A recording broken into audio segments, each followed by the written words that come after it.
one of the most painful episodes that I feel to this day. Yes. You called each and every of the candidates, Yes. informing that your intention of announcing the result the following day. Yes. Is this a requirement? No. Okay. No, it was a good practice. Long before the election day, I think a month earlier, the commissioners and myself made a decision not to take part in the, not to vote in the election. Okay. We are all registered voters. We had a voter's card, but we didn't want to vote. Number two, we wanted to have the communication with all the presidential candidates and their running mates. So I got hold of their telephone numbers, and I called all of them before. So they knew my number, they had my number, and it was meant to give them an assurance that if there's anything they want to ask, yes, they should not just rely on newspaper reporting, but they can call directly the chairman. 100%. And that's how I was able now to call them the night of the election results, yes, and tell them, this is now the result of the election, please concede defeat, yes, so that we can move on as a country. Yeah. Yeah. I want to pick a conversation that you had with Raila after informing him that he's the runner. Yeah, and he told you that no, we were expecting a runoff. Yeah, and then you started telling him that all the things that he did for the country. Is it something that you have prepared and you are ready to ambush with him, or it is something that just came up? It just came up. Conversation? It just came up in the conversation. It's something which I was hoping that you see, we had come from 2007. Yes. So we don't want to repeat that exercise. So I was doing everything to make sure that even if we are unhappy with the election results, yes, at least now we don't go to the streets.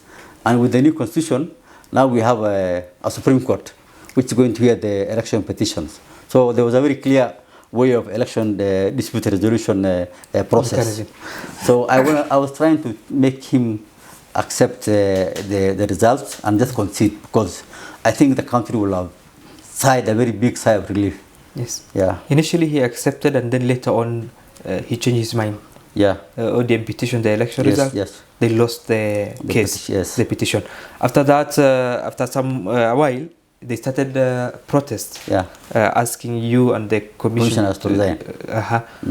Tell us something about the Monday Frimbis or Monday tear gas. Well, this is part of what I call it was the backlash of the election results for president. Remember, yes, we conducted 6 elections on one day. Election for governors, members of the county assembly, women rep, senators, MP, and president. Yes. Now, for me, I was the chairman and the returning officer for election for president. We also had 47 returning officers for the county, women rep, and the governors and senators, and 290 MPs. There was no problem with the other election, except the one that the commission did it at the national level. And the same members of staff did the same election across the country. So I think it was a continuation of the backlash of the unhappiness of the results of the election for president, which eventually transformed into the Monday, the tear gas Monday. The way it came about is that CORD, which was then the opposition alliance, wanted to amend the constitution of Kenya. And this has happened after there were 2 attempts to dismiss the commissioners. Under the law, under the constitution, if you want to sack the commissioner and the chairman, you have to file a petition with parliament. And then they will be given an opportunity to respond. They will go to parliament, they will defend themselves, then the parliament will decide and vote. So two attempts were made, which failed. So this was now the 3rd attempt, but this time they were using the constitutional review process as part of the way to get rid of the commissioners. And it came to us, because we are required to look at whether the initiative is supported by 1 million registered voters, which was not at the time. And I explained why, yeah. And then after we rejected the initiative, then we had the protest now. Protest. Initially, it was a protest against the decision of the commission on the referendum issue. But then it quickly changed into a protest against all the commissioners to go. And eventually, of course, we left. In the middle of this protest, you wanted to resign. Yeah. You approached the president, Uhuru Kenyatta, informed him your decision that you wanted to resign. But he told you if you resign, it's just that you are confirming all the allegations that are leveled against you. And he encouraged you to stay put and told you, Kangumu. Tell us that conversation that you had with the president. Well, it is, you see, he's the head of state. Yes. And this, when you hold this kind of office, I explain in the book, you have to be very careful how you manage the succession process of the commission. And I wanted to make sure that I knew your innocence. I was very innocent. My conscience was very clear. But yet I was facing this massive witch hunt, which was looking for anything to hold on to me. And I needed to have an assurance that, you know, I will leave, but I don't need to be hounded out of office, or even if I resign, I don't get people to unfairly drag me through the mud. And so it was part of that thinking that I was trying to reach out to the president to make sure that he understands why I want to resign. And also there was another second attempt of resigning. Yeah. You still had a conversation with the president, and he gave you the same feedback, encouraging you to stay put. When I resigned eventually, I also spoke to the Prime Minister. In the book, I saw that initially we were against our removal. We filed our defense. We were objecting, and we were not happy with the way we were being dragged through the mud for no reason. Yes. But it's actually a conversation I had with the Parliament, with the former Prime Minister, yes, that eventually also now turned the tide, and we all agreed now to resign, and they will cease fire against the commissioners. I want to come to one of the scandals that happened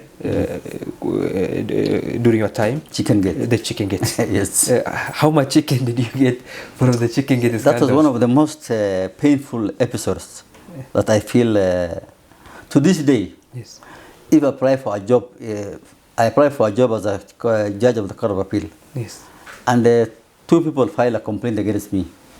One was called somebody Makori from USA, and one from someone calling himself a journalist in Nairobi.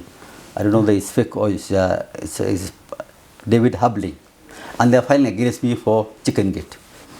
Of course, it's very bad. It happened when I was the chairman of the commission. Yes. But it's a matter which has been, it's now in the public domain, and everybody knows what happened there. It's a matter involving procurement of election materials, which was done by management under the CEO. And then they of course, gave the contract to a British company. And as part of their bribes, yes, they were getting some additional money on top of whatever they agreed. And they were being paid those bribes, and they were calling it chicken as a code. The code name for the bribe was chicken.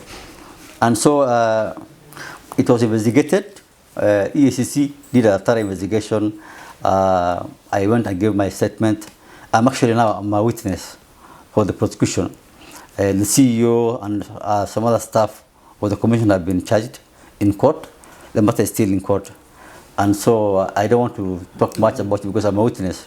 But I can assure you, it really bothered me a lot because, like I said, the media was unfair, and they made me the face of the scandal when I was not. During the parliament process, some of the people who filed petitions like this, one of the secretary of the ODM, he accused you of receiving $650. Yeah. And you said that it's amount that you have paid for your accommodation in Yes. Yeah. Because of we were going to go and inspect the ballot paper. I went with the CEO, 2 commissioners, and 1 director. So we were 4 of us, and somebody from a government printer, 5. So we were sent hotels where to go, and we chose where to sleep, and we paid for our own accommodation.